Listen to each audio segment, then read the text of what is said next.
no matter what I do, I still see gray peeking through my concealer and my powder. This could be happening if you're using too light of a concealer or too light of a setting powder, or if you're not color correcting the dark circle. Before anything, always prep the under eye with an eye cream. And if that color corrector just isn't working for you, we're gonna go in with an eye brightener. This is gonna help brighten up the darkness under the eye.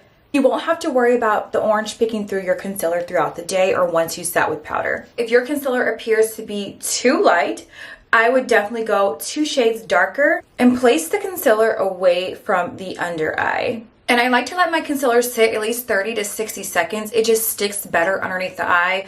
And you could also use a more fuller coverage concealer. And instead of using a damp beauty blender, use a concealer brush. You're gonna get the maximum coverage with a concealer brush. And with that concealer brush, you're able to take your time and really blend out the concealer. When it comes to setting powders, you're either gonna go translucent or you're gonna use a powder that is pigmented. If you use a powder that is pigmented, have a light tint of color to it. With translucent setting powders, they're translucent, so once you set up underneath the eye, it's just going to melt into that concealer. I'm going to use a pigmented powder today. It's by Huda Beauty. I'm going to tap out any excess. Make sure that you go back through and re-blend out your concealer. You want to look up, and we're going to press that powder under the eye to set. And if you feel like, hey, I want a little bit more, then you can get a little bit more and literally just press it under the eye. And as you can see, there is no gray peeking through my under eye.